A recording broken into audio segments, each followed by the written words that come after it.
can go right ahead. This, we can do this. The only thing the agenda. Wait for the red light on the camera in the back. Aha. You ready? Yes, sir. Good evening, and welcome to the February 4th meeting of the Lock Section Grovestown Council. If we could have the roll call, please.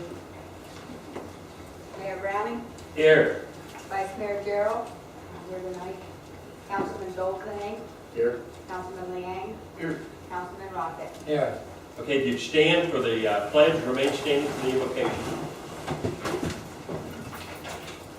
I pledge allegiance to the flag of the United States of America and to the republic for which it stands, one nation, under God, indivisible, with liberty and justice for all.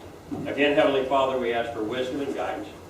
We pray for those farmers in California that are so dry, and pray for rain there. And just for those that are in the north that are getting snowed in, I thank you for our weather here.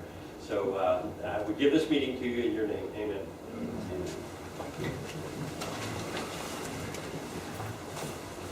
All right. Entertain a motion for approval of the agenda. Okay, Jim makes a motion. Is there a second? Second by Ryan. Any discussion by council? All in favor signify by saying aye. Any opposed? Passes 4-0. Moving to the consent agenda. Motion. Jim makes a motion to accept the consent agenda. Is there a second? Second by Ryan. Discussion by council. All in favor signify by saying aye. Any opposed? Same sign. Passes 4-0. Public comments. I have two. Start off with Keith Harris and Howard Moore. We're not going to do a duo, we're going to go one at a time. No, I know. I said we'll start off with Keith. And I didn't know who put theirs first, so it went alphabetical. So sorry, Howard.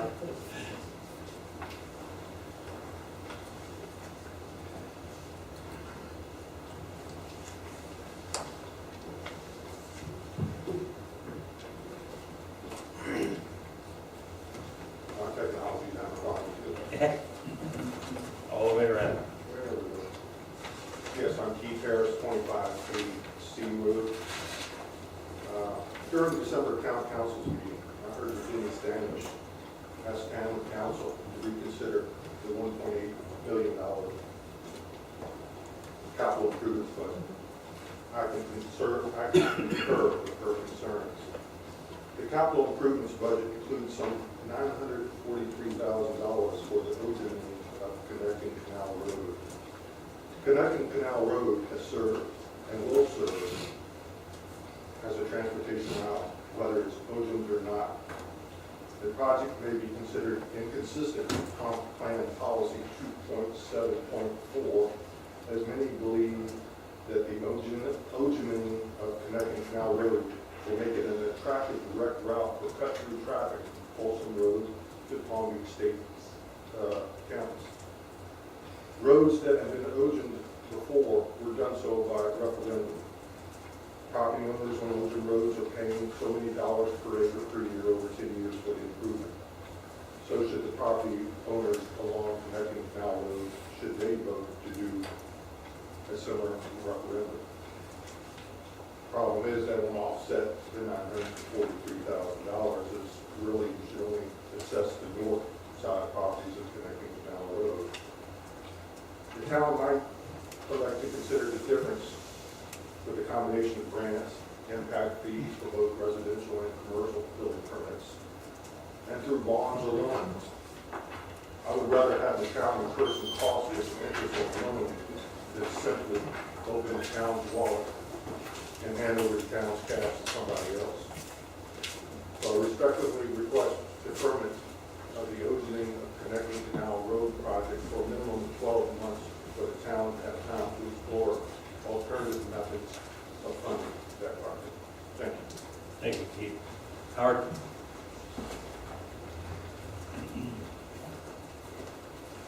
Howard Bourne, E Road.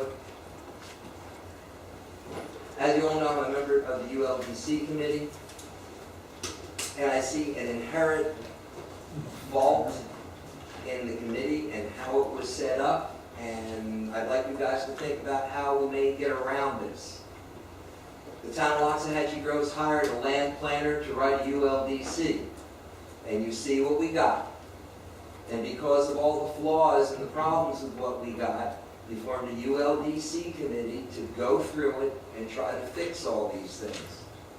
Now, right from the get-go, that committee sits down and meets with 2 land planners, Mark Cutney and Jim Fleischer. And we hash the whole thing out with them trying to get us to see it in a land planning view, us trying to get them to see it as a resident view. Now, an alligator is an alligator. You can't expect to have anything from an alligator other than to act like one. A land planner will act like a land planner. Okay, that's fine. We come to an agreement, everybody's finally happy, hopefully, we vote on something to move it forward.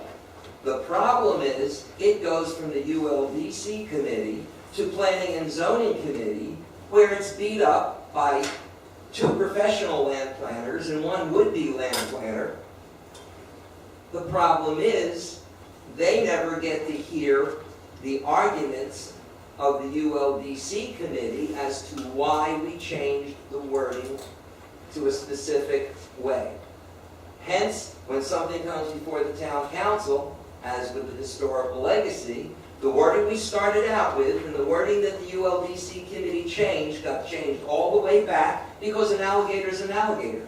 Because after we changed the wording to what we believe it should be, then Planning and Zoning, which has 3 land planners, saying, oh, you shouldn't say it that way, you should say it the way the land planners would say it. So we're right back from the get-go, and I see that as a fatal flaw. I'd also like to bring up the point that with all these things that we have voted on as a committee and approved, precious few have come forward to the town council. Now, I asked Mark Cutney about this the other day, and he basically said that all this is coming to you guys in a report, that the only thing he's moving forward on the fast track are things that you specifically tell him are a priority. Well, my concern is, what about all that stuff that we did as a committee and voted on and passed? Stuff you guys already paid for to get done. I remember conversations very well. I distinctly remember Jim Rocket saying that he didn't want all this stuff thrown on him at once. He would like to get it piecemeal over a period of time so it's not volumes of work for him to consider. And that hasn't been done.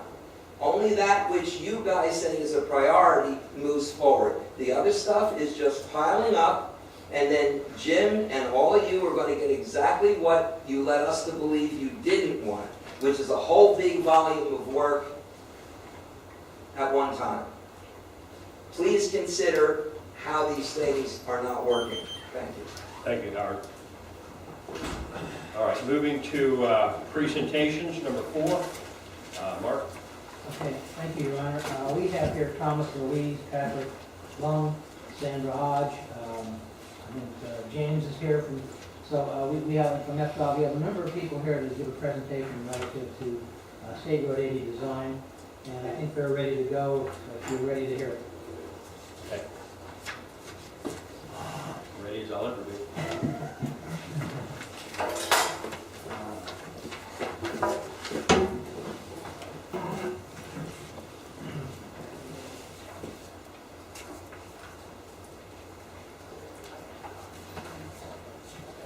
Good evening, Mayor, Town Council members, and residents. Thank you for inviting us to Pull that up and speak as loud as you can.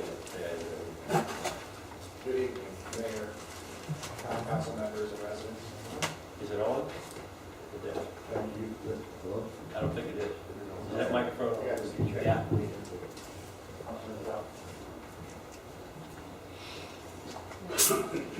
Right now. Right now. Good evening. Right now. Good evening.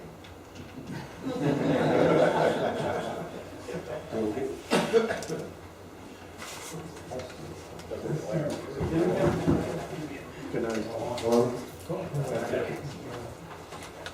I'll do that one more time. Good evening, Mayor, Town Council members, and residents. Thank you for inviting us here to provide an update on the State Road 80 project. My name is Jim Hughes.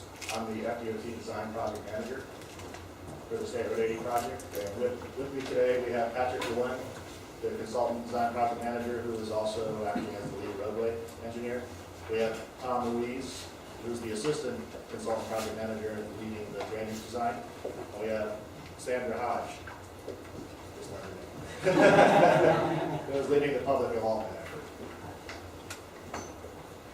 The State Road 80 project is from just west of Lion Country Safari Road to Crestwood Boulevard. And we actually just received recently a request to extend the widening a mile west of Lion Country Safari Road, which the DOT is currently looking at. The request came from Palm Beach County. And currently, we're in the middle of design, and we're scheduled to start right-of-way acquisition this year. And there's no right-of-way acquisition for the actual widening of the road. It's only for the off-site pond parcels that we've identified. The 3 of those parcels are in the town of Loxahatchee Road. And basically, both the right-of-way should be clear and the design complete in sometime, hopefully early 2016. And currently, the project is funded in the 5th year of our FDOT work program, which is in 2018. But being that the design is going to be complete a couple years before that, there's potential that the project could be advanced if more funding comes available. But right now, the letting is scheduled for July of 2017. And during the PDE study, the project development environmental study, the department had several public outreach and meetings, and we actually are going to have one more during design, probably sometime in about a year when the design's a little bit more advanced. Not too far along, but far along that we provide detail, and not too far along that we could actually make some changes from the input we received. And with that, I'm going to turn it over to Patrick DeWin.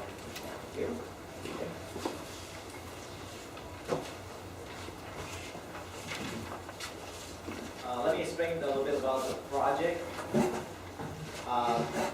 Currently, you're looking at this existing typical, currently the road is a 4-lane divided road highway. This is between the Lion Country Safari and B Road. This is the section. The difference is you got about 60 feet median. Next line, this is the next segment road from B Road all the way to Palm West Parkway, and it's also a 4-lane divided road highway. However, the median is about 40 feet here, existing. And this is the last portion of the project. This is from Palm West Parkway all the way to Forest Hill, which is Crestwood Avenue, same thing. And this is curb and gutter. It's already been 6-lane divided. So on this portion of the road, we don't need the wide. We just mostly milling and resurfacing. Now, this is the new proposed from the beginning project, the current project, Lion Country Safari, the Bureau. What we're doing here is that, oops, let's go back. There you go.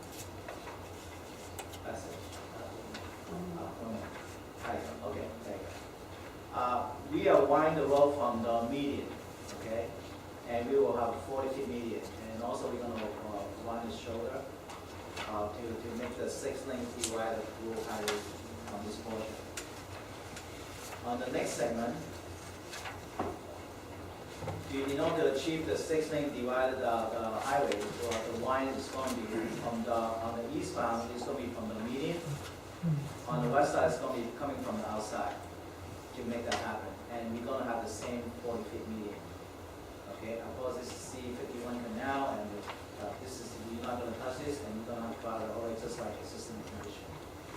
And also the fact that from this segment, we also have the multi-use pad, 12 feet on this portion, also on the beginning portion. This multi-use pad going to be extended from the beginning to the end of the project along the right-of-way line.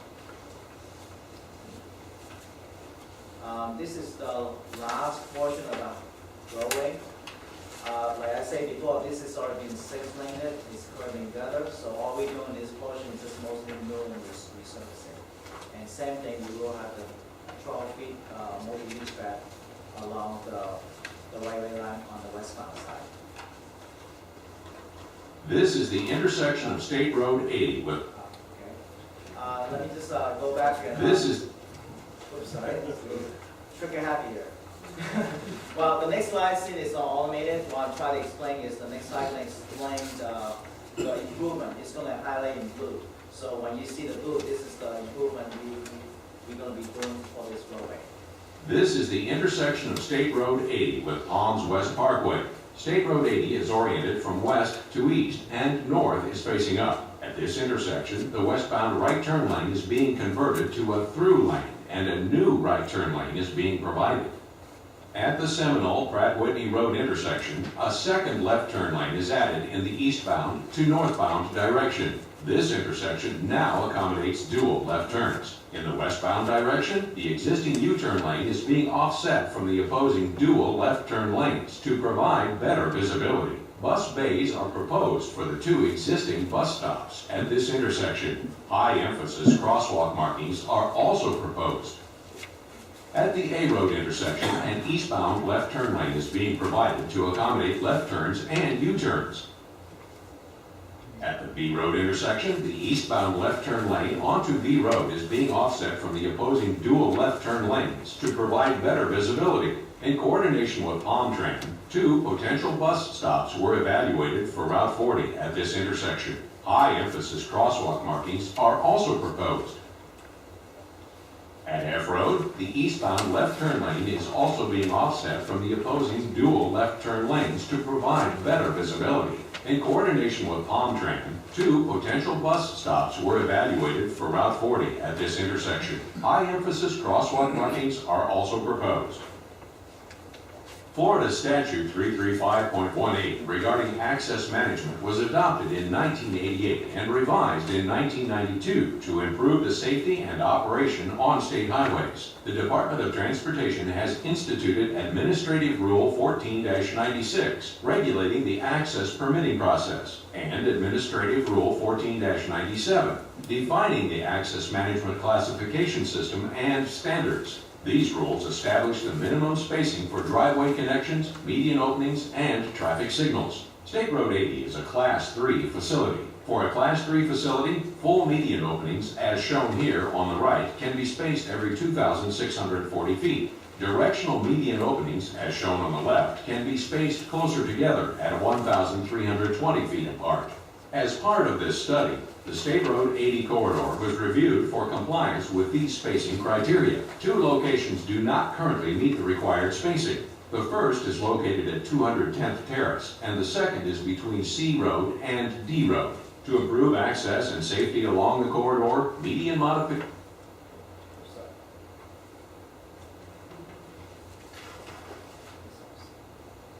Florida Statute 335.18 regarding access management was adopted in 1988 and revised in 1992 to improve the safety and operation on state highways. The Department of Transportation has instituted Administrative Rule 14-96 regulating the access permitting process and Administrative Rule 14-97 defining the access management classification system and standards. These rules establish the minimum spacing for driveway connections, median openings, and traffic signals. State Road 80 is a Class 3 facility. For a Class 3 facility, full median openings, as shown here on the right, can be spaced every 2,640 feet. Directional median openings, as shown on the left, can be spaced closer together at 1,320 feet apart.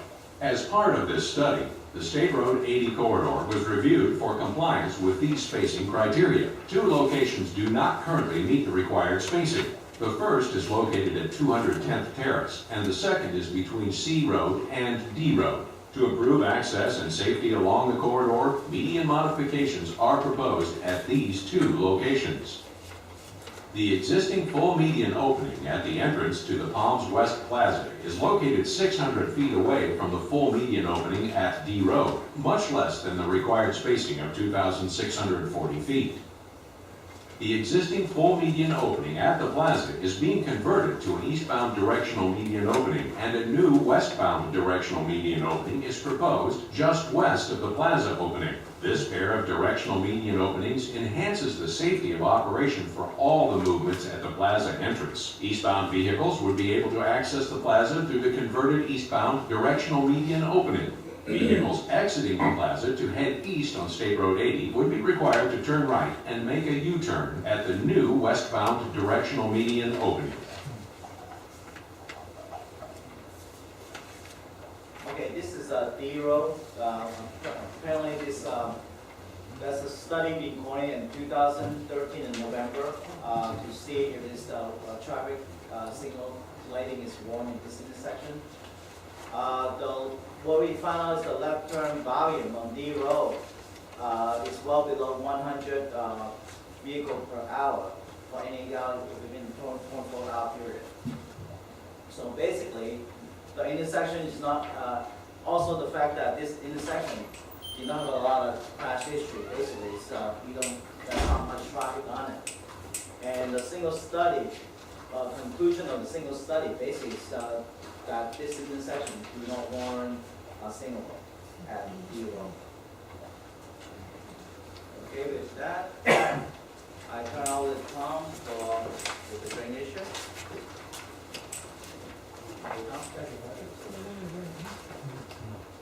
Just a little bit of clarification, the voiceover earlier said that there would be the intersection or the access at 210 Terrace would be corrected, and it won't be corrected. That voiceover was actually borrowed from the people meeting. So that was looked at, but that 210 Terrace is not within the project limits of this project. When DOT works in that area, then they'll take care of that. Moving on to drainage. The offsite ponds, as Jim said, the offsite ponds are needed for this project because the right-of-way along State Road 80 is very limited. What's happening out there is, as Patrick said, we're widening the road, so we're increasing the pavement, which means that there's more runoff that we need to treat.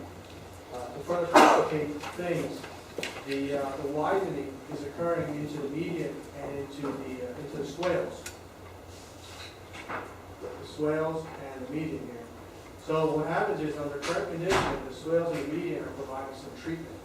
So when you widen the roadway into the swales and into the median, you're losing treatment from the widening itself, and then you're also adding pavement. So because of that, and because of the C51 floodplain compensation criteria, in order to meet all of those, and in order to obtain an environmental permit for this project, we need to provide certain size ponds. And within the right-of-way of State Road 80, there just isn't that space. So now, citing those ponds, FDOT doesn't take that lightly, and they actually put together a team of experts. And this team of experts consists of experts from environmental resources, cultural resources, roadway design, drainage design, right-of-way, construction, maintenance, and legal. So you get all these experts in the room, and everybody sees the project and where that pond site should be moved, depending on their expertise.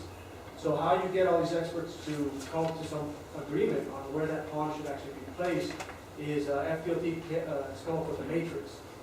And the matrix actually has several criteria. I know it's a little hard to read here, but in your handouts you can see. Each expert has certain criteria that they're supposed to score on a scale from 1 to 10. It's a weighted scale, whether it's good from their expertise or not so good. So all the pond sites, all of the potential pond sites are scored. All the scores are tallied, and this doesn't happen in secrecy. There were 4 meetings that the pond siting team had. Each meeting was a little over 2 hours. The meetings were advertised on the FDOT website. There was a teleconference number, and the council members, and some of you guys attended, and the town manager attended. So, FDOT tried to get as much input from the surrounding stakeholders. So in the next couple slides, I'll just go over and just give you a quick overview of the systems.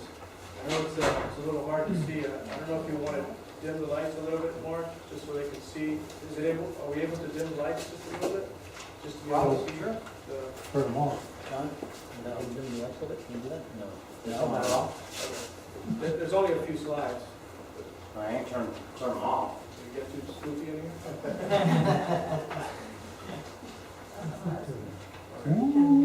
So, is that all right for everybody? Yes. So, yeah, so you can see here, this is drainage system 4, which is the beginning of our project. Line Country Safari is here, and Seminole Pratt Whitney is here, and our project actually begins a little west of there. And what you can see here, these polygons, are all of the sites that the pond siting team considered. So they were all potential sites, they were all ranked. And just to keep consistency, this drainage system, even though it's the first one, is named System 4. And the reason it's named System 4 is that so that there is consistency between the documents produced now during final design for State Road 80 and the documents that were produced during the PD&E that was completed a couple of years ago. That was a study that looked at the entire corridor. So even though this is the beginning of our project, our first drainage system is called System 4. So within all of these pond sites, these are all the ones that the pond siting team evaluated. Only one is needed. And in this case, it's 4-1, which I believe is right here. So all of those sites were evaluated, just one site is needed. And that's outside of the town. Drainage System 5 picks up from Line Country Safari, from Seminole Pratt down to A Road. And this is outside the town again, but you can see all the pond sites that were evaluated. You can see the scores and you can see the ranking. And in this case, it was 5AB1, which I believe is this one right here. The next one, now we're in the town of Waxahachie Groves. You can see that there was quite a bit of input from the town council members and from town manager, and we looked at a couple of different alternatives, possible sites, and in the end, everything was scored, everything was ranked, and site 5C3 was ranked number 1, and I believe it's this one right here. Moving on to System 7, this picks up at, I don't want to go off my memory here. Drainage System 7. You can see we picked up all of these potential pond sites, and we selected pond site 7AB-2, which is that. So wrapping up with Drainage System 8, again, pond siting team looked at all of these sites, evaluated them, and picked one site. In this case, it's site 8AE3, which is right here. So the pond siting team didn't take this lightly, evaluated as many sites as were reasonable, and that concludes the drainage portion and the actual presentation. So we have a few minutes, and we've got the experts here if you have any questions. Thank you. Okay, as soon as the lights go up. First off, council members, then we'll open up the public. Tom, any questions? No. Okay. Ryan? You mentioned that for the pond siting that you took into account the concerns of the local municipalities. What percentage of that was included in the decision of the sites? There was, in our pond siting matrix, there's a specific line item that says public opinion.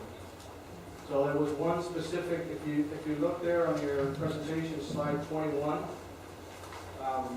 you can see all the things, and it's actually item number 16, line 16. I can pull it up on here, but it's a little hard to see. So the concerns of the residents and as much input as we got, and we kind of figured,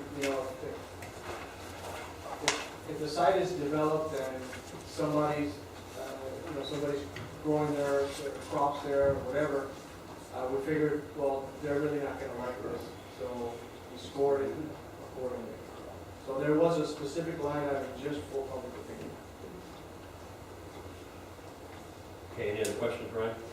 And your preferred site, is that the final site that you're going to be picking? Yes, DOT is moving ahead with I mean, those. that's never 100%, but that's our intent, is to, that's something that happens, yes.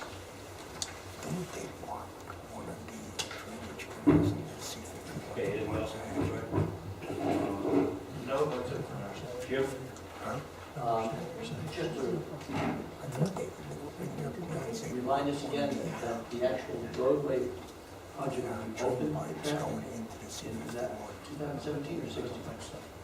No, this State Road 80 project is currently funded for July of 2017, which would have construction starting in late 2017. It could be advanced, but just for the schedule right now, if it started in late 2017, I would guess that the construction is probably going to be a couple of years, so it wouldn't be open until like 2019. The road is still open, but obviously it's going to be. Oh, correct, yeah. I think you were asking when the completion. Okay, anything else, Jim? No, that's it. My only concern is, I know you've had a lot of experts look at this. Did they look at the flooding that happened in Isaac? In other words, a pond doesn't really work if the water level or all around it is above your pond level. And some of those homes along there were some of them that had water in them during Isaac. So every time we increase the pavement, obviously, you're putting more water into an area that's already our lowest. We maintain our canals, I think, at 16.5 feet, so there's not a lot of room, so your pond's gonna be pretty well full before it ever gets the first drop of anything coming off. Those of us that have lived out here have seen many times where our canals are the same level as the Palm Beach County Canal, so there is no discharge. So, it sounds good that you've got ponds, but I think they'll just be deep places in a lot of water. I know that's the way my pond in my backyard gets during Isaac. It just happens to be if you're driving out across the 3 feet of water to back, you'll drop in a place where it's 15 feet. So, so those are some of my concerns. You're putting more water into our community that in that area is already has some serious problems only when we have those big rains, and we've had them in the past. And those are the times when it gets bad. I know you had all the experts look at it, but those are some of my concerns. Keith? Mayor, if I may just add a little bit of information to that, I actually looked up the drainage and I actually worked on the drainage. And in the case of the ponds for State Road 80, the system is being designed with discharge into the C51 canal. So those are not going to be just holes on the ground. They're just going to fill up and disturb the people around them. The way the system is being designed is that the permitting agencies require us to treat a certain amount of runoff. Sure. Now, they're requiring, because of the C51, they're requiring us to treat up to the 10-year storm. So up to the 10-year storm, the drainage system needs to provide all the treatment and collect all that runoff and send it to our pond. So that's for the 10-year storm. But you know that you can have a 25-year storm, a 50-year storm, a 100-year storm. So the way our system is being designed is that for the 10-year storm, the runoff is going to go into those ponds and it's going to be treated. But if it gets bigger, if there's a bigger storm than the 10-year storm, then we're going to have direct discharge out into the C51. So it shouldn't be going into the pond. It's going to be going out to C51 because we couldn't do that if that wasn't the existing condition. Under today's conditions, what's happening out there for C51 is that the runoff is going into the swales and into the median, and it's directly going out into the C51. Right. There is some treatment occurring in those swales, which is, as I mentioned earlier, when we widen, we're going to lose that little bit of treatment. So because we're losing that little bit of treatment and we're actually adding more pavement, now we've got to provide those ponds. But those ponds are supposed to be just for the 10-year storm. When the big back storm comes, the idea is to have the discharges still going out to the C51. So the thought of not impacting the surrounding community, that was taken into account as much as possible within the design. But again, our biggest problem is the C51 doesn't allow us the capacity that all of the communities out here need, and the county keeps approving more. So it all goes into the C51, and I've seen places where we had zero discharge, and our canals were probably at that point 18 feet, because the C51 was at 18 feet. And they were trying to pump a little bit of it west, and they were trying to release a little bit of it east, and the bottom line was the C51 was completely to capacity. So to encourage me saying your water's going to run into the C51 doesn't do a lot to take care of my concerns. So I understand how it should work, and if we can get somebody in a higher position to drop the level of the C51 early enough on those events, then maybe we've got someplace to put the water. But that's another issue. Your Honor, before Keith comes up, could I ask the Vice Mayor's question? Sure. Oh, yeah. Okay. Sorry, Keith. Go ahead. Okay, thank you. To the FDOT team, first of all, the Vice Mayor apologizes. I know he was the catalyst in trying to get you here. He had a death in the family tonight, can't be here, so he apologizes. He did want me to ask 3 questions, and Jim, you kind of covered it with the 2017 start, but he was just wondering if you more specifically could identify when work would start within the actual Waxahachie Groves area of the port. That would also be the same time frame. Same time frame? Okay. And I saw from the graphics, he was concerned about what was going to happen to that D road intersection. Obviously, it's traffic right out, right in. And did you have a meeting cutting off traffic going left? No, D road? Yes. No. You mean west of D road? You're talking at D road. Yes. It's going to remain a pole. It's going to be full. People will be able to go east at that? Yes. Okay, and then the last thing, you kind of covered to some extent that he wanted to thank you for your efforts in doing another traffic count for us as it relates to the operation of the D road intersection. I guess his question seems pretty evident, but we mystified that, I take it, would that be a fair assumption? Okay, thank you very much. Okay. Keith? Yes, Keith Harris, 2580 C Road. 2 points. I like the median modifications west of D Road. It doesn't allow the crossover for eastbound turn. It also allows westbound traffic to have a turnaround to go eastbound right in front of the Shell station.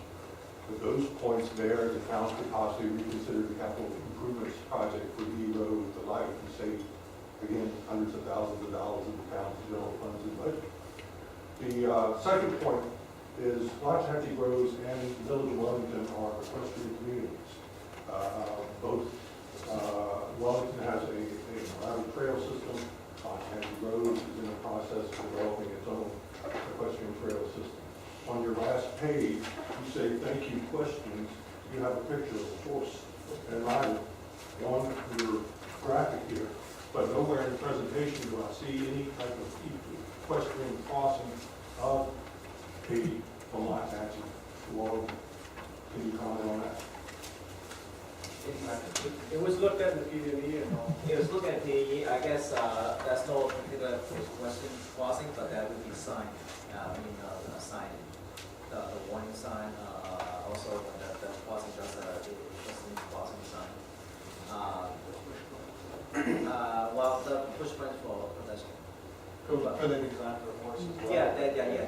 Those, So you will have an actual crossing? the signalized crossing, yes, not the. Meaning that the buttons will be higher. Right. For pedestrian and for Correct, equestrian. right. But that will be at a point where traffic is stopped for a safe crossing of equestrian cross. So it would be B road, basically B road and F road, correct? B road, F road, correct. Cool. Okay. Todd? Tom Clinton. Quick question, on west of D Road, you have a potential bus stop there. Yes. There's a proposed commercial development that's going there that has an entrance and exit right there. Correct. How's that going to interplay? Well, the bus stop is a little bit east of the intersection. So now we already spoke to the Palm Beach County Traffic, the Transit Department. If we need to move it 50 feet, Florida, so we could do that. So we definitely can accommodate the water situation. We do have one just east of the intersection. And then you show nothing on your between B and F roads, that mean all those intersections stay the same? Yes, because the bus bay for wanted doing the PD study, and we also went with the Palm Beach Transit, and those, whatever we proposed on PD meeting, that's it. Unless something else come up, or some, request, we really need to take a look at. I don't mean for the bus shelter, but the intersection, median openings, I think we're all. Oh, the meeting, yes. These things, Okay. Thank you all very much for your presentation. Moving on to 4B. Thank you, Your Honor. Here with us is Shannon Ramsey Chessman, certified public accountant and certified government finance officer. She's the chief operating officer of finance for the clerk and comptroller's office in Palm Beach County. Her 16 years of diverse public sector experience also includes careers at the Palm Beach County's Office of Financial Management and Budget and a 15th judicial cert. Shannon is a certified public accountant and certified government finance officer with a bachelor of business administration degree from Florida Atlantic University, and is a member of both the state and local chapters of the Florida Government Finance Officers Association, serving as the current past president of the local chapter and on the board of directors for the state chapter. Shannon grew up in Palm Beach County and lives in Loxahatchee with her husband Noel and her 4 children. Shannon? Good evening. Thank you. Thank you. I'm very honored today to be here on behalf of the Government Finance Officers Association to present the Certificate of Achievement for Excellence in Financial Reporting to the town of Loxahatchee Groves.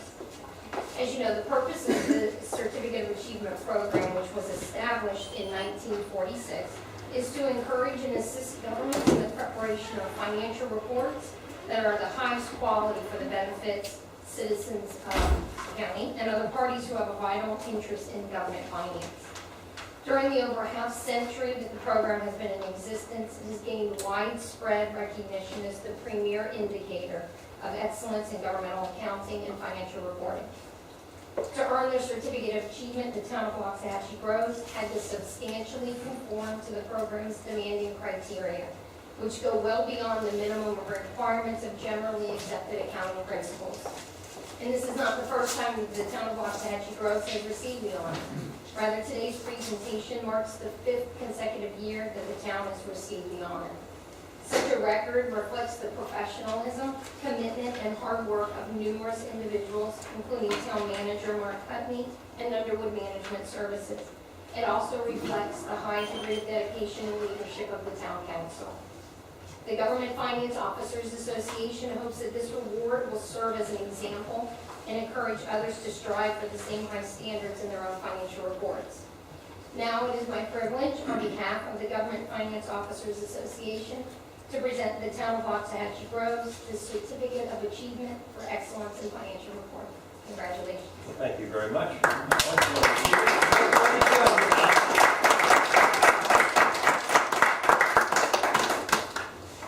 Should be Jim up there. He's our financial watchdog. All right. Thank you very much. Your Honor, we'll get a picture.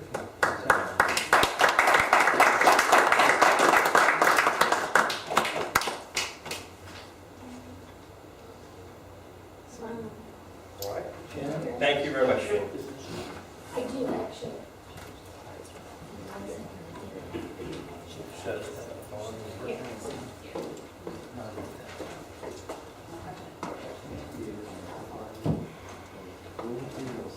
Okay, moving to committee reports. Financial Committee, Elise?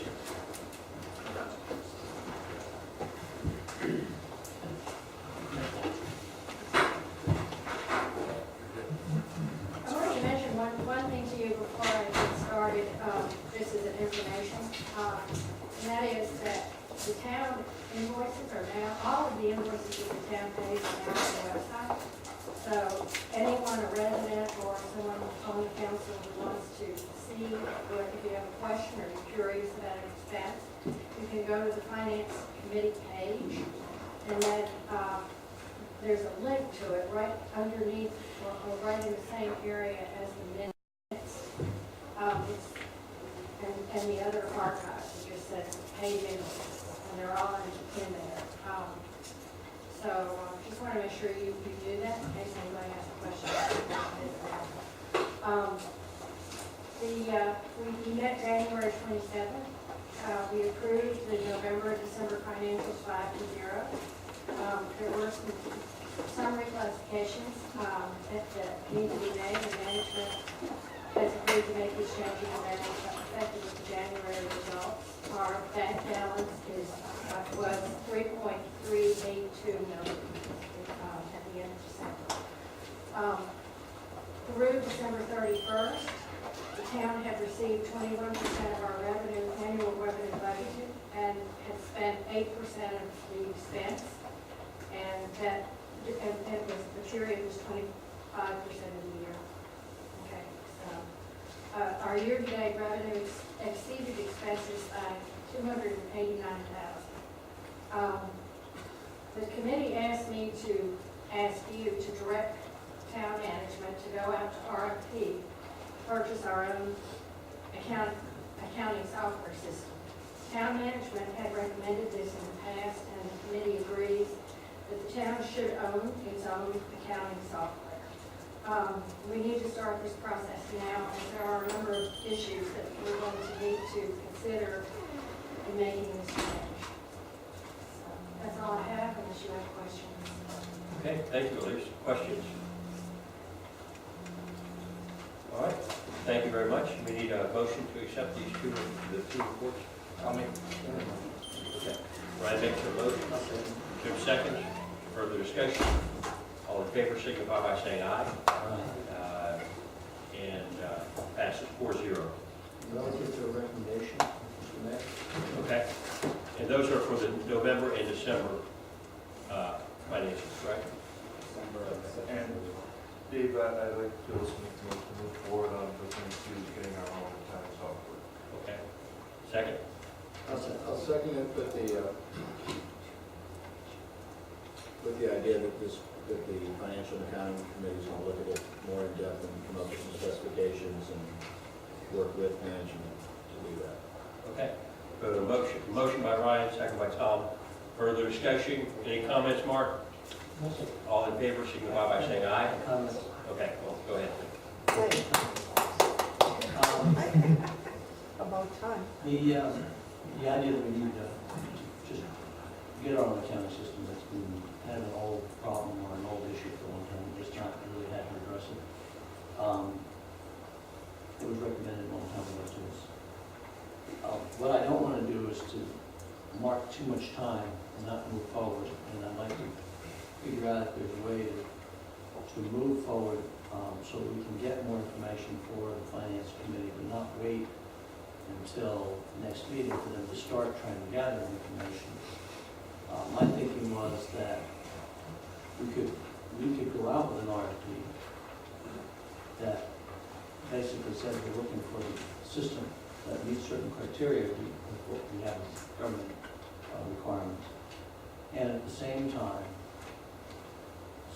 getting some information as a result of that process back that would give us pricing, content, options, and then also to look at maybe contacting other municipalities as to, there was one idea I believe floated was that you might be able to basically lease somebody else's software, like you have multiple clients on the same software, somebody else will purchase it, not a municipality, for example. But you as a town could approach them and say, hey, I'd like to lease that, and basically you can partially pay for it, but I get the right to use it, and we have our own separate section. I have certain reservations about the possibility, but it needs to be looked at also, because there's probably a financial impact if you can basically share with somebody else. You may not have to take the burden all by yourself. But I did want to move forward with the RFP to have management draft the RFP, and it has to go to the Finance Committee to review it, and they at that time can add what they need to add, or things they want to discuss to add. Meanwhile, maybe Mark can provide some additional information as to input from other towns or pursue this idea of a possible. The strength of the Underwood company when it came to us was finance. So I would presume that the bill, if asked, and I know it was at the meeting that the Finance Committee had, could either research or find out if there's other alternatives for a small town to possibly, do something along the lines of lease, but not stop the process of trying to move forward until we have to do an RFP. I don't know if Tom's comments and Ryan's initial motion would follow with that logic. They really want us to stop and wait too long to take the next step. But the finance committee has to see it, and they have to see it at the next meeting, and they have to review it and add or subtract from it. All right, so we have a motion and a second. Tom? I just want to say I was only reflecting comments that I received from the finance committee Sure. as to not move forward too quickly, make sure we get something that we know we want, and that it's what we want, not just something to get it done. No, I agree. And I believe Mark has plenty of things, with the roads and getting things done right away that we're working on. We have to understand that we can only do so much. And if there's still some researching, and certainly what Jim said, are two very different directions versus purchasing one and leasing one. And I think we ought to decide first before. Well, I think we're probably gonna need to get a report back, basically giving us the options, because we don't even know how much it costs. Don't even have a ballpark, so maybe get that back, and then we'll make a decision, based on that. So we have a motion and a second. All in favor, signify by saying aye. Any opposed, same sign. Aye. Thank you, Elise. Passes 4-0. 3-1, Mr. Mayor. Oh, 3-1? Oh, okay. 3-4, 1 against. All right, moving to item 7. No, 6A. Mr. Mayor, members of the Town Council, this is a proposed resolution to accept the right-of-way easement dedications the town received along Bryan Road. We started the project several weeks ago, asking residents to do a dedication similar to what was done in Compton and Marcella. That task was accomplished, and we received 23 dedications, and so the resolution would effectuate the town's acceptance of those dedications on behalf of the public. I'm going to read the title. The resolution of the Town Council of the Town of Roxbury goes forward accepting the public road right-of-way easement dedications from property owners along Bryan Road, providing for recordation, providing for severability, conflicts, and effective date. On your approval of this, then we can work with town management to get those recorded. Okay. I'll make a motion to approve resolution number 2014-4. I'll second. Okay, Ryan makes a motion, we have Jim second. Council members, discussion? Anybody? Got Todd McClendon? Bob McClendon. I'm curious as to why all the money and finances were spent on doing this. We've been collecting gas tax money on it for years. I'm kind of curious as to why the need to do this now. I don't know how many thousands of dollars and time is spent doing this. I'm just kind of curious of why our money was spent doing this at this point. I think it had to do with resurfacing of those 3 roads. So, But we've been collecting gas tax money on it, and I assume that we've been doing that legally. yeah, So, thank you, Todd.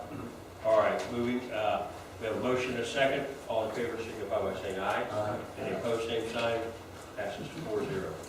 Moving to 7A.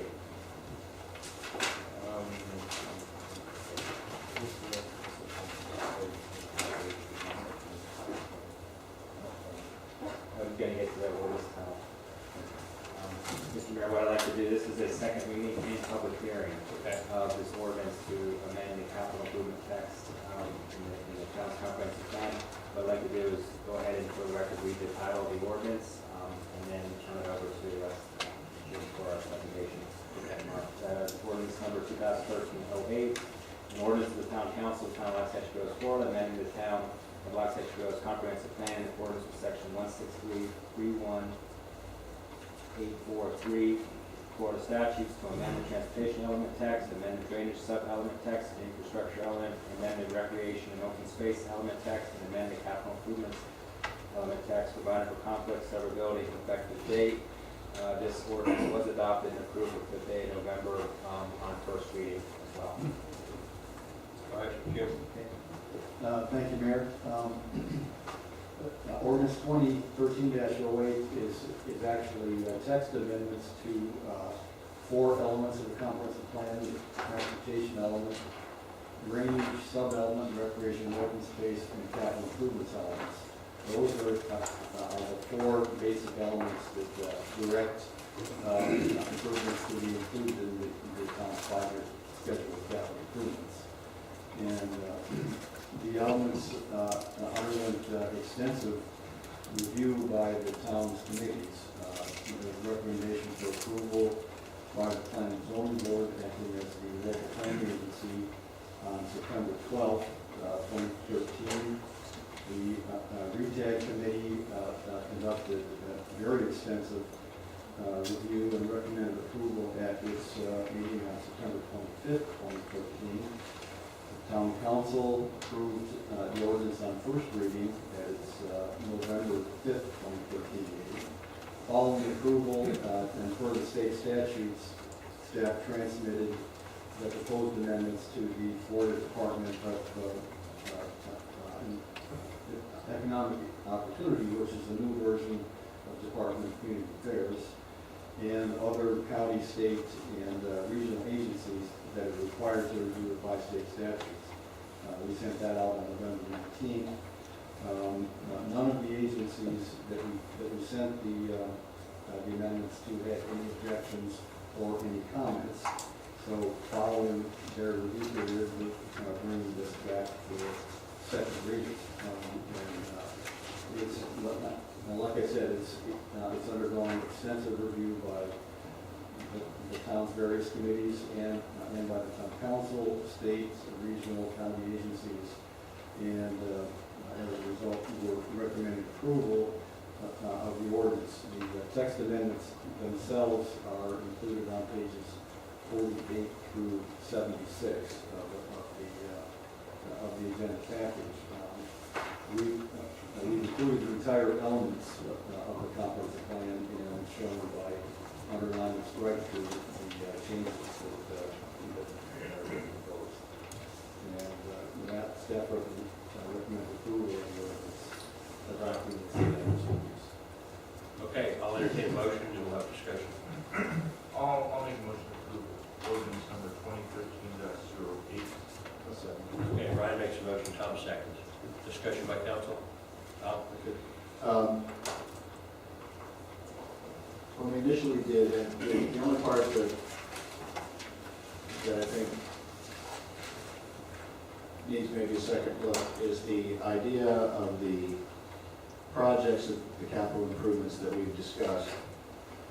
Keith brought it up this evening and in the past, and he's not the only person. I've heard from various people on the finance committee as well, that maybe we ought to relook at a couple of these projects.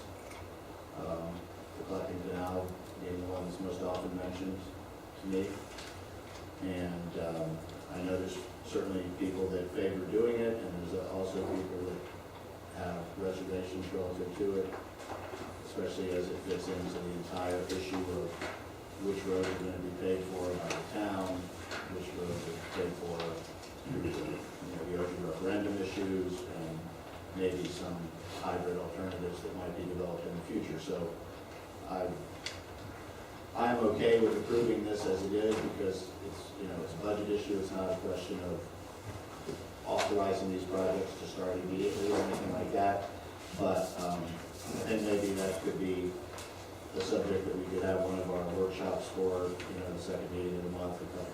And also, that doesn't have to be next month, but maybe before the summertime, we look at that issues and talk about it, especially as it relates to,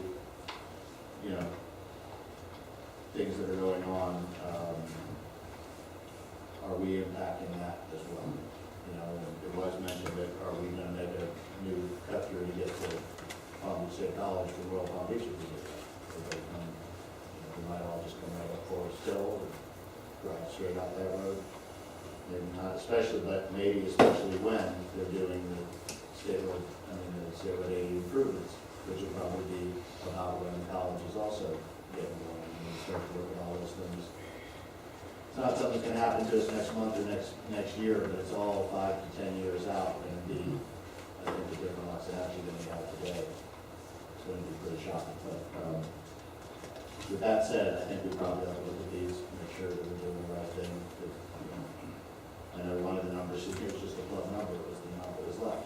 And that's why that's the budget for that particular, line item. So, okay, we need to get especially now that we have our engineers and such. Thank you, Tom. Anybody else? Jim? Yeah. Do I have anything?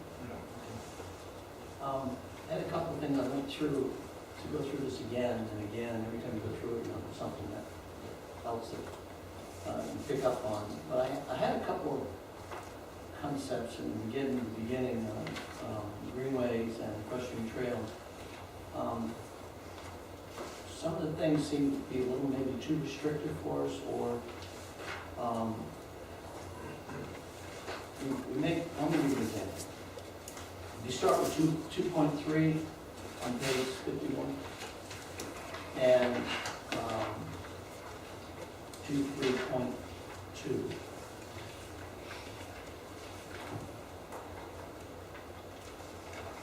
We have in the first sentence, which is all added, I guess, up until where it says on all letter roads, the town should work towards establishing equestrian trails and greenways within existing town maintenance easements on all letter roads. I don't know that we can do that. I don't know that it would be feasible on all letter roads to do that. So my concern was that we should probably say something like that wherever feasible. Not that we don't want to do it, but if we have a problem with the easement not providing us with the type of width or the type of space that we need for a safe equestrian trail, for example, that we ought to at least put some caveat in there where it has to be, where it's feasible. We use the terminology someplace else in our changes, but not particularly when we talk about along all letter roads. We're pretty consistent there. It's just every time it's the letter road, we're going to put the greenway and equestrian trail system. So I thought it should say on all letter roads wherever feasible. We can go on to some other things. If you want to come back to that, or you can just take that on one at a time. And the second sentence of 232,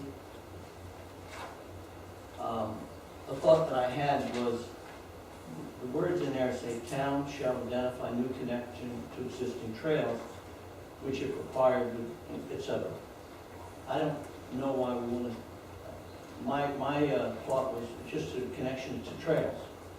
Whether they're existing or to be created, almost made it a little more fluid, but that's, maybe it's wordsmithing, I don't care. I'm just that I'm looking for more limitation, get rid of any limitations we've made built in here for ourselves. When we say connection to existing trails, I would think we just continually always look for connections to trails, whether it's existing or something we're looking at.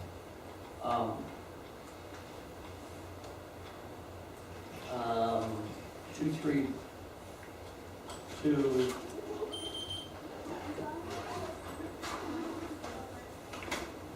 Get on to the latter part of that, which greatly enhance pedestrian and bicycle and equestrian. Again, should we say pedestrian, comma, bicycle, or equestrian, so that it doesn't have to do all of them, it just could be one of them, or all of them.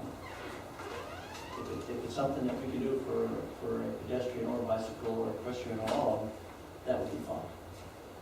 Again, kind of, I thought it was restrictive of what we, using the word and instead of or. All right, let's take it one at a time. That way we don't have to go back through them. So you're talking about taking out the and in front of bicycle? Yeah, just say take out and then change the second and to or. I thought, in my mind, that made it more of an open-ended thing, as to the change could be done on any of those. Greatly enhanced pedestrian, bicycle, or equestrian? Pedestrian, common, bicycle, or equestrian. Everybody all right with that? As I said before, the way we got here was through a committee process, and everybody voted on what they voted on. And to say, am I okay of saying what all these 6 people voted on, is if the 5 people voted on should be changed for and or. There might be people who care about that, I don't know. I think we're really picking it through. I understand. But, I think we're really nitpicking something here. I mean, this is the comprehensive plan, it's not the specific plan. all right. Right? I'm fine with the changes. The devil is in the details, so if it makes Jim a little more comfortable, and also allows us a little more wiggle room in the future, you're okay with the changes. One aspect of the changes is there's the second local bill is designed to provide the outlet with. So, solution in search of the problem that doesn't exist. But if it's an attempt to somehow weaken the plan, which was designed to be on all the roads, well then, yeah, I see that that's what we're trying to do. Okay. I'm not okay with that. All right, so let's take them one at a time. All right. You're all right with a change to pedestrian, bicycle, or equestrian, right? Yes. And I'm all right with that. So let's make that change. 3 to 4 consensus. I'm okay with that. Okay, 4 to 4. 4. All right, are we gonna have, let me ask you this, are we gonna have to redo it again if we make these changes? No, we can make, It's definitely going to be typed, otherwise it's not. yeah, we don't have to start the process over. We can make changes in the first and second reading as long as we identify those changes to the state and we send it out. I mean, How much money does it cost to build a road? Let's just ask that question. I don't, and, you know, I don't know. I mean, I kind of agree with Tom. We've got two committees, everybody else looked at this, and they sign off on it. So, I mean, you know, if we're gonna go through and start looking at every word, you know, it's, Well, my concept, Dave, was that we restrict ourselves, or we say we have to do something that we can't do. That was what we were at, as where feasible, was a comment about all letter writing. We have it a couple places. And let me just first step back from here. We have committees that give us the recommendations and approvals. And I rely on that, and I trust their judgment. But I don't advocate my responsibility nor my right, and ultimately the council makes the decision. Right. And so I felt like we were leaving ourselves, excuse me, I'm speaking. I felt like we were restricting ourselves in some cases to more than what we should, and we should leave it open so there's more flexibility. So that's a lot of things going through here along that line. I have a number of other ones, but some of them might be questions that I'm looking for an answer on. okay. But it was that concept. Now, if you're not, interested in going through them, then that's the council job. No, and you're right. It's our job. The buck stops here. All right, so we're in agreement. On 232, you've got the changes on it. One of the changes to add, wherever feasible. No, this is 232. We're going backwards. We're dealing with them one at a time, but we're dealing with them. Yeah, the first sentence in 232, on all letter roads where feasible, or wherever feasible. Well, we're talking two different things. Yeah, do the second sentence. We agreed to the second one, the comma behind pedestrian, take out and then after bicycle or equestrian. As far as the other one, I'm not for it, because I think that would come across as giving us an out for whatever reason, so I think we need to pursue all of them, so, I mean, I know wherever feasible sounds good, but, It's not so much an out as it is, if we're putting ourselves in a box. Well, we have to then go out and purchase land. Have to make it wide enough for, that type of thing. I don't know, we won't know until we get more information on the actual land space and what width of those easements. and I think we're covered because it says within existing canal maintenance easements, That's fine. because, so that's a limitation. That doesn't mean we're gonna be buying any land, so. That's fine. Anyway, Nina, you wanna? Don't make that change. Don't. Okay. I'm not concerned with the drop that. Okay.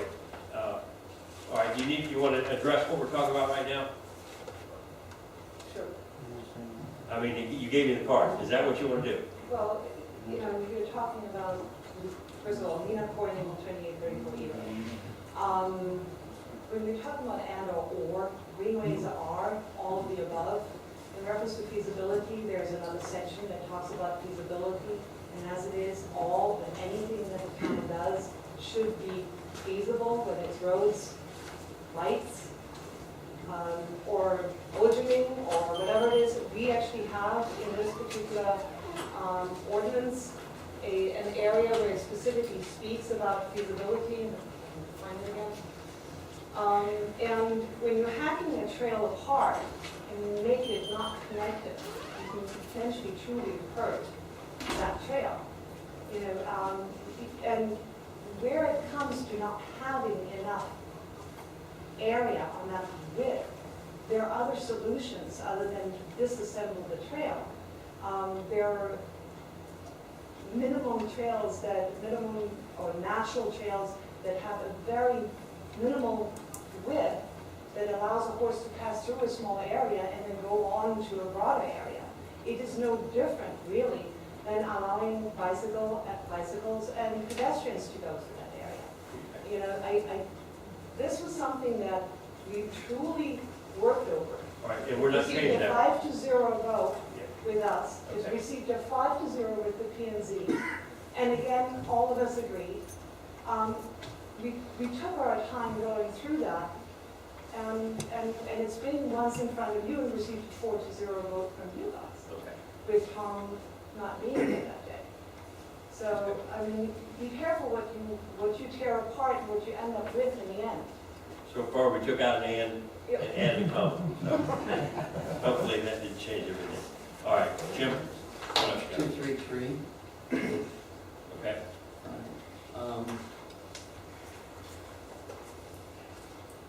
In the second line, the beginning of that second line, community shall be completed, under the direction of the roadway, equestrian trails and greenways committee, UTAG. I look at that, I guess, with some confusion, since the UTAG committee is advisory, then I don't know that they make direction, but they give us advice and recommendations, which we then often take their advice and recommendations, but we don't take the direction. So I didn't know if that was something that contradict what we have in terms of when we set up the committee and said, this is advisory only, and now we're saying that they provide direction for, in this particular example. Mike, any comment on that? I have no comment for it. No, I mean, I guess my question is under the direction. I kind of took a look at seeing advisory through their board, through their system. I would think that any plan that is developed under the direction of the committee has to come to council regardless. You know, but I think that the intent of this was to have RETAG work on that. That's the way I read that sentence, as opposed to them approve it, for example. That's fine. Okay. That's fine. All right. That's a question. 2, 3, 4. And we seem to talk about some of these things later on and reinforce them. So we say here that in the first line that the RETAG committee shall assess whether the greenway and equestrian trail is sufficient for the needs of the residents. As part of that assessment, RETAG shall recommend projects to be included in the 5-year plan. So with the understanding of what Mike just said, then I take this to basically say the same thing, that this is a recommendation that they would provide. This is not the decision to do this. This is their recommendation. So that was just what I wanted to understand, was that kind of a thing. We get into 237, skipping to 237, it may be similar, but I'm thinking,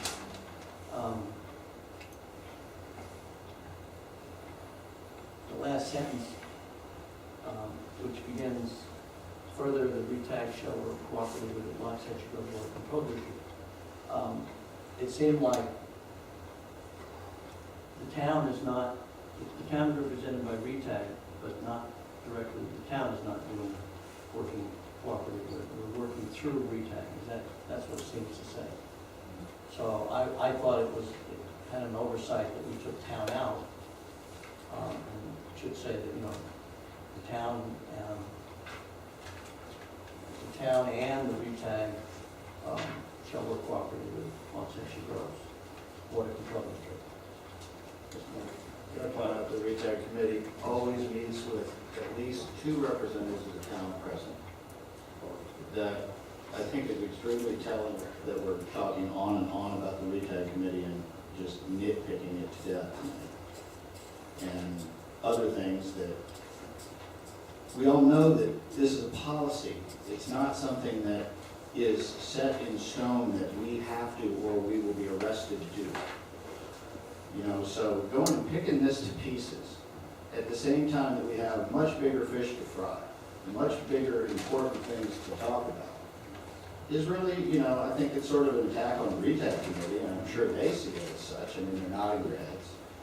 It's the same comment I made when we got here in the first place. These people know where you're coming from. This is the very veiled attempt to make sure there's never any horse trails. So come on, stop it. That's what you're doing. And you're going to say you're not, but that's all right, Jim. That's what you're doing. That's not what I'm doing. I know, you're making sure there's an and I'm talking now, and I'm talking now, and I want the floor. Okay? The people of the town, many of them are equestrians, and many of them aren't. Somebody doesn't like equestrians, apparently, because you want to go on and on about a RETAG committee. But you voted to give a guy unknown money to do roads for people for free. Why? I don't know. You don't want to talk about cost sharing. You don't want to talk about picking the guy. You don't want to talk about nothing. You want to talk about in and if and or. So the nits get picked where they need to be picked and not elsewhere. Okay? And we don't, well, the point is the nits get picked when they need to be, apparently, and when they're affecting the folks in this town. But when we're just fetching folks in, giving them whatever, that's okay. I see it as a veiled attempt. If you want to go on and we'll vote over ands and ifs and ors, I vote against whatever you got a plan for. So that's fine. But I'm telling you, it's obvious to these people. They're sitting here, they spend their time, they come to the committee meetings, and what happens? Everything they get and everything they're working for gets pushed under the thing. I'm talking for them, okay? I'm talking for myself. I think it's wrong. But go ahead, pick it up. Sorry, Jim. There's a lot of he's talked about and specifically trying to tell me or tell anybody what my opinion is or what my position is. The only one who's going to say that is me. Definitely not another council member. I speak for myself. And I've never, ever done anything that said that we're not going to have trails. And I continue to support the idea of trails. But when I ask some questions about things that, this is not being nitpicky, although when I have something to say, or often when somebody else in the council has something to say, it's criticized and made fun of because it didn't happen to agree with all the council members. This particular items that I'm asking about were intended to broaden our options, not to criticize RETAG committee, not to take away from what they've done. But at the same time, I don't walk away from my responsibility. If I have questions or concerns, I'm going to raise them. I don't care if it's 3 committees that have brought it forward and decide on it, because they can miss things too. You know, so it's another set of eyes. I'm just saying in this particular case, if it stands to reason that you don't need to have to mention town in this particular section, we're talking about cooperation with Long Section Road Water Control District, that's fine. That was a question that I had. So an oversight, we should put in there the actual parties that we're talking about. If not, then that's fine.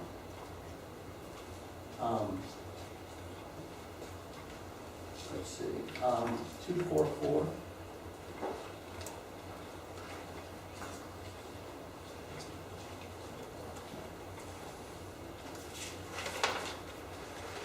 The question on 1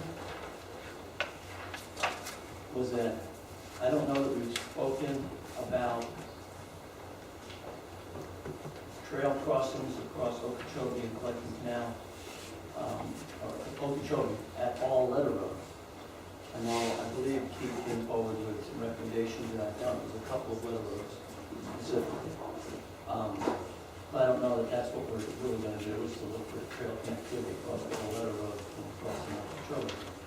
The second item there, which was east-west along Okeechobee Boulevard, if nothing else, we ought to say which side, north or south. I don't know that we were talking about trail connectivity along the edge of the boulevard, even though I've ridden along the Okeechobee Boulevard on one side or the other when I'm going between roads. But that, to me, if nothing else, we need to more specifically say, I think it's the south side of the side, don't have any space at this point to put any kind of trail. So the first thing is, the first item was pursuing trail crossing of Okeechobee Boulevard at all railroad intersections. I didn't know that we had talked about doing that or had agreed to do that. I think we entertained Keith's suggestion and took that under advisement. I think we're going to try to do it. So that's only those two questions as to whether we need clarification or if we really want to plan to put crossing for an Okeechobee quality. Jim, I think on 2.44, right before, right there it says the following equestrian trails and greenway projects shall be pursued by the town until such time that the master plan. I think that part would kind of cover your concerns. These two were just ideas, and then once the master plan is submitted, whether we have crossings on every single letter road or just a few roads, I think that would be determined by our master trail plan. These are just questions, that I'd like to raise. On 2.5, we say the town should coordinate transportation systems with future land use map, ensure land use and consistent transportation mode services proposed. In there, is that not something we should say in terms of the town shall coordinate? Let's see, 2.5.1, town shall encourage connectivity among all new development. I was concerned that we were saying that, and we should really be saying within town. When we say connect, this was something that kind of thing that came to mind was Calvary Road. And we said encourage connectivity among all new development. So that was my reaction. I thought we should, I think we intend it means within the town. Definitely. But when you say new development and stuff, that's the first thing that came to mind, so I thought we may have overlooked that. The only thing I'm thinking with that, Jim, and I know what you're saying, because my thoughts are the same, but we say in the cover one, 2.5, we'll coordinate our transportation system with future land use map and ensure land uses are consistent. So I take that as just our town. That's fine. I'm just, that was my reaction when I read that. Maybe I'm sensitive to development. Yeah. All right. If we want to jump to 5, 5B, 1.7.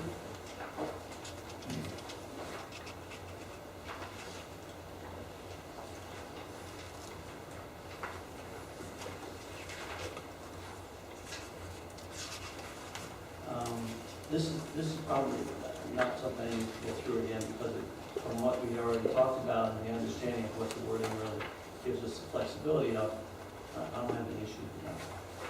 And then 9 to 12, which is on 68, page 68. No, is it? Next page, 69. 58. 9 to 12. It's on our 68. Oh, you're 68. My 16. Okay.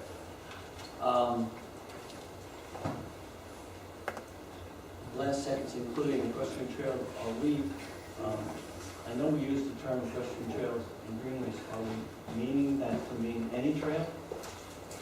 Or does greenway cover any other trail other than equestrian trail? We have it says 9 to 12,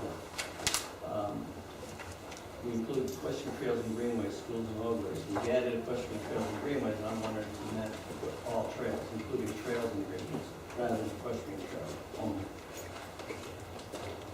Policy 9 to 12, the last part that was added, underlined.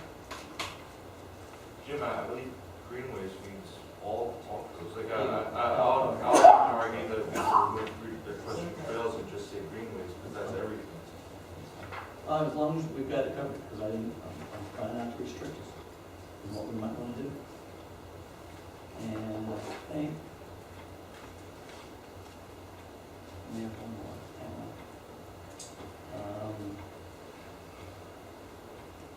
on. Okay, 942. The town shall provide for the availability of public facilities and services. Now, when we say the town shall provide, does that mean you have to pay for it? Or is it something that we try to make sure we ask the question or pursue it with those that may have the say or the availability? We shall, It just says provide for the availability of, so whether we have to facilitate being able to bring those into the town. that's included, then that's, you have that, okay. But I want to nail us down, so we have that We're not responsibility. actually providing it. Okay. That was all I had for 213. All right. Anybody else, any other council members? All right, we have a motion, a second. I've got two public comment, Phyllis. And then I've got Keith.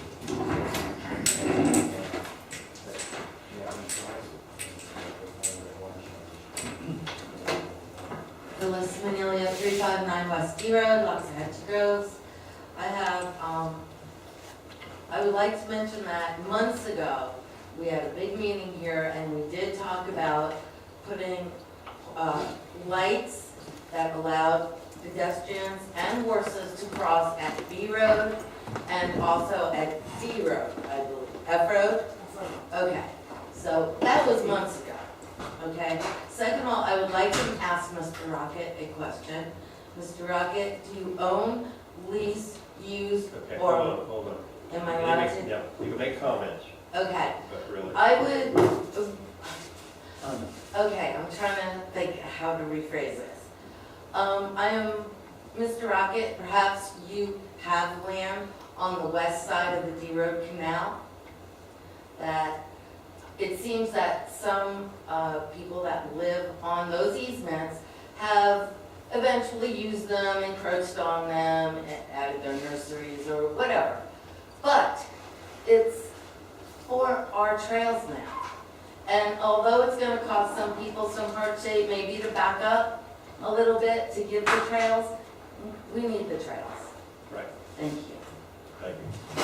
I'm sorry if I didn't raise that.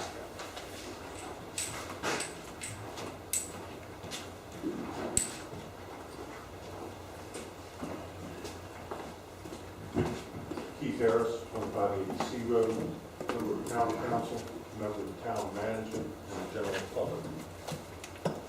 I'm on both the planning and zoning board and the roadway equestrian trail greenway advisory. We work very hard to review subject matter and send recommendations and suggestions for town council to consider. Councilman Rocket, I wish to apologize for my demonstration of excessive evil just a moment ago. It was inappropriate, and I apologize, sir. Thank you, Keith. All right, we have a motion and a second. We need a roll call vote on this, Mike. Yes, it's an ordinance. Okay. All in favor? Roll call. Councilman Rocket, Yes? Councilman Liang, Yes. Mayor Browning, Yes. Mayor Darrell absent, Councilman Golson, Yes. All right, moving to